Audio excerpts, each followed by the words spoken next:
Welcome to the Softercast, a podcast for small business owners and creatives who want tender podcast advice without any tech bro bullshit. I'm Amelia Freebie, and I'm the founder of Softer Sounds, a feminist podcast studio for women and non-binary entrepreneurs. On this show, I answer your questions about podcasting. Things like, should I put my show on YouTube? Can I just record it on Zoom? How much do editors really cost? And how many downloads should my podcast be getting? Yeah, I'll even answer that question. Every episode of the Softercast is really practical, a little magical, and less than 10 minutes long. If you like what you hear, please subscribe to the show and share it with your podcast bestie. Then head to the show notes to check out our free resources. No matter where you're at in your podcasting journey, we're here to support you. Join us on the softer side of podcasting.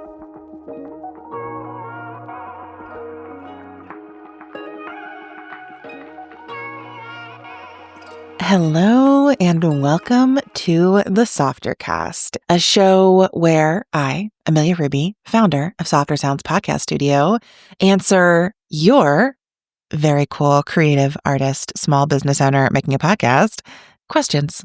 Here at the Softercast, I love to talk about the magic of podcasting and make it as easy as possible for you to bring your show to life, grow your audience, and maybe even make some money along the way.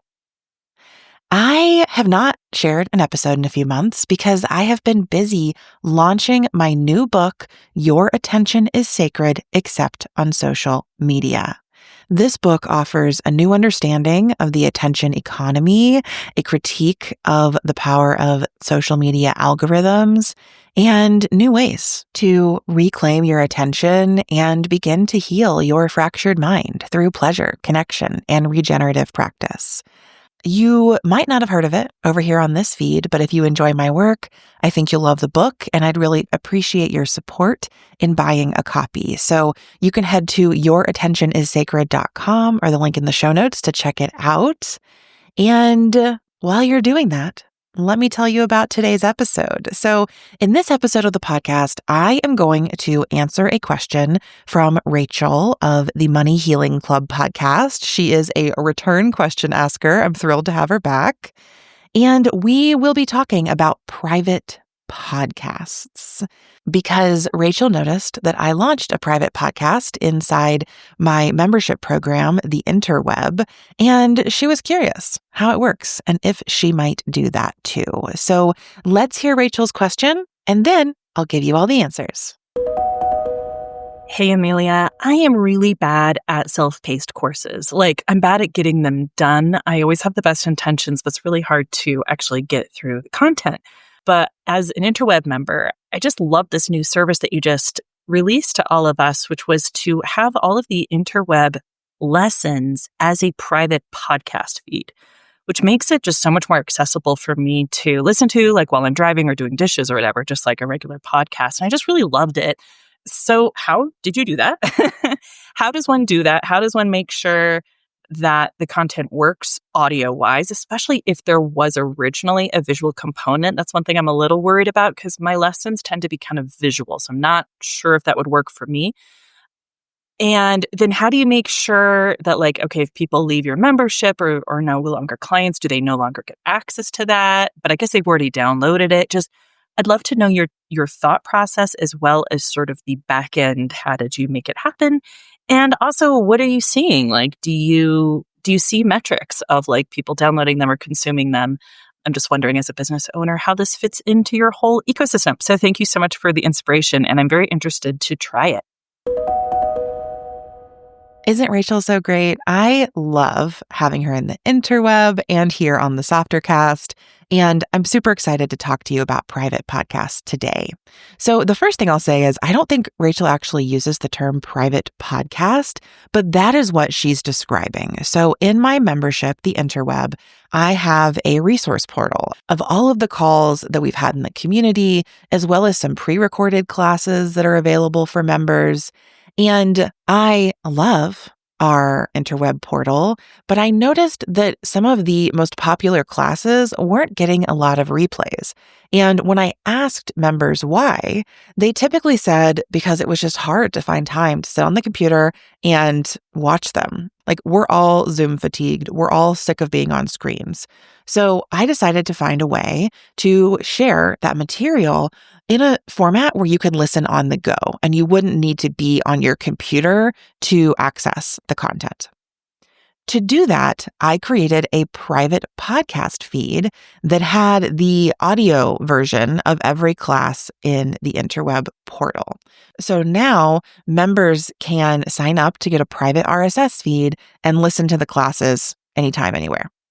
That's what Rachel's describing, and that is what I call a private podcast. So with all that context, let me dive into a few things today. I'm going to tell you what a private podcast is, including a few different types, as well as how to set one up, how your people can sign up to hear and enjoy it, and then I'll answer some of the more specific logistics that Rachel mentioned in her cue.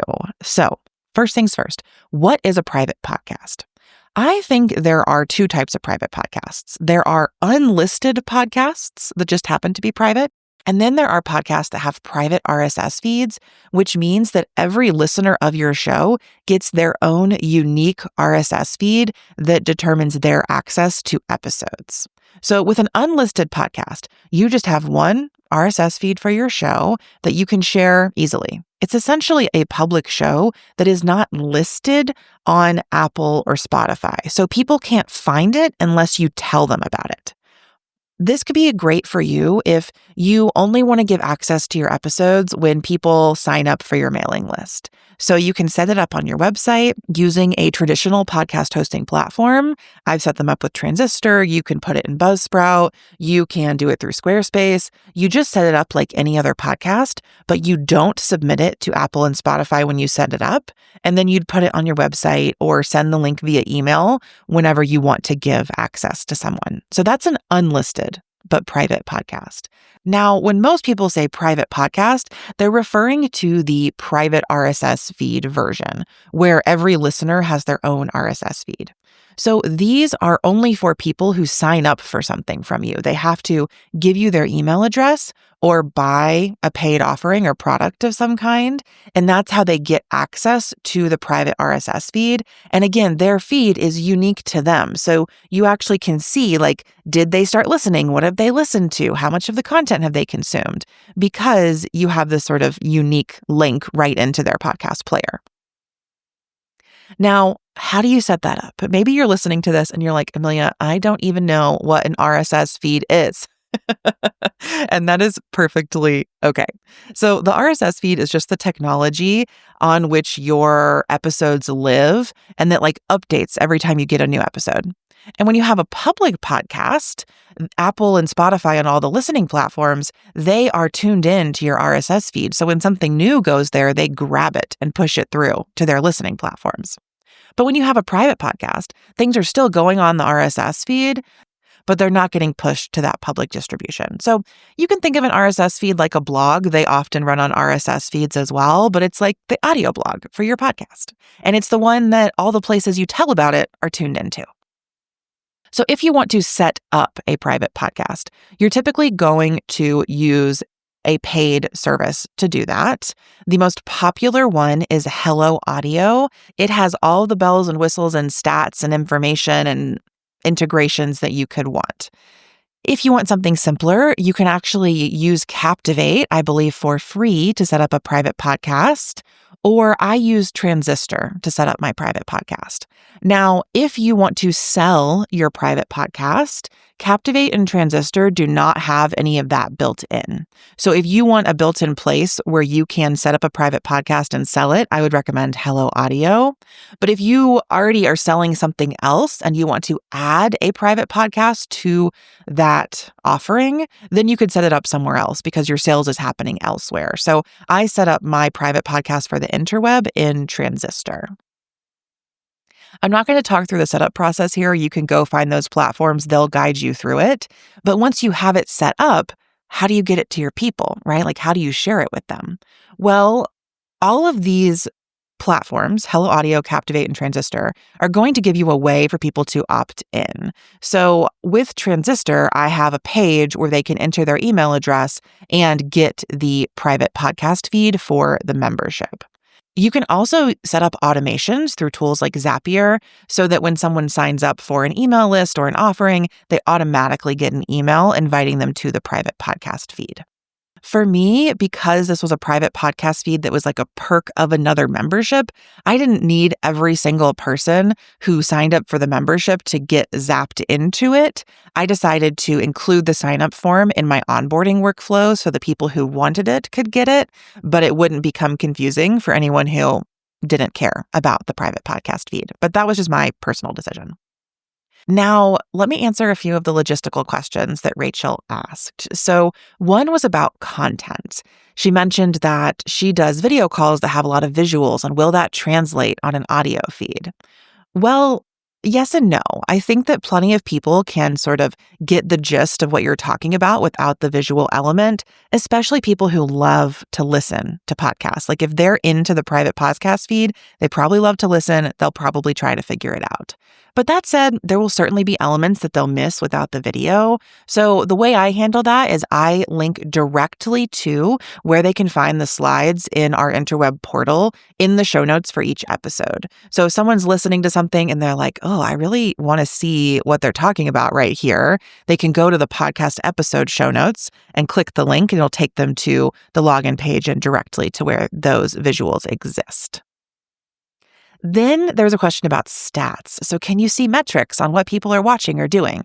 And yes, you can. With all of these platforms, as far as I'm aware, you can see who has signed up or been invited to your feed, who has actually activated it, meaning they've set it up and downloaded at least one episode typically, and what episodes they've listened to. So you do get a lot of information about what people have worked through or heard or downloaded. And with Helloaudio, you can also actually do a lot of powerful automation around integrating that with your other offerings and delivering ads specifically to people who haven't bought something else or who have. So if you want a lot of powerful metrics and automation, Helloaudio is definitely going to be the place you want to go. But Captivate and Transistor still provide basic stats. And then finally, the question about cancellation. So if you're selling a private podcast that you really just like deliver one time and people get to keep forever, you don't need to worry about cancellation. But if you are attaching this to a membership or a program that's ongoing and people might cancel, then you will need to figure out ways to remove their private podcast access. So the way I have mine set up, I have to do this manually. I haven't been able to get a Zap to work to remove them when their membership ends. So at the end of each month, I just go through my list, see if any memberships have ended, and then cross-check my private podcast list and delete them. That's one of my sort of monthly membership admin activities. If you're savvy with a Zap, there are workarounds for this, but it is something to consider if you really don't want to deal with any more admin. Okay, that was your under 15 minutes, super fast overview of private podcasts. There are so many ways that you can use these in your business or your creative practice. I have bought courses that were private podcasts. I have joined memberships that had private podcasts as a perk so I could listen on the go. I have signed up for private podcasts that are just ongoing podcasts where the host didn't want it to be totally public and wanted people's email address before they listened. So there are a lot of ways to build this in. For me, for now, it's a perk for my interweb members. And I'll tell you, they are loving it. I have gotten so many messages from people who have been meaning to watch a class forever and then suddenly just like binged that class and 6 others on a long drive this summer because they had the private podcast. So if that feels like something that you want, you can head to the show notes for more information and links to all the things I mentioned here. And if you want help setting one of these up, you can always book an advising session with me, and I'd be happy to help you talk through your strategy and your tech. Thanks so much for listening to this episode of the Softercast. If you have questions of your own, you can submit a voice message at the link in the show notes.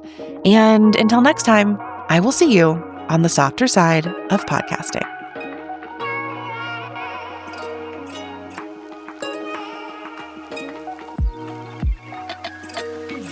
Thanks so much for listening to the Softercast.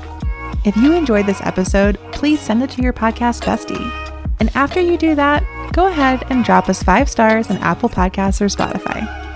If you'd like to submit a question, head to speakpipe.com/softercast to record a message or email us at hi@softersounds.studio. And last but not least, we made some awesome free things for you. Head to the show notes to download our free podcast launch toolkit or our 3-step podcast audit. No matter where you're at in your podcasting journey, we're here to support you. Thanks again for tuning in and joining us on the softer side of podcasting.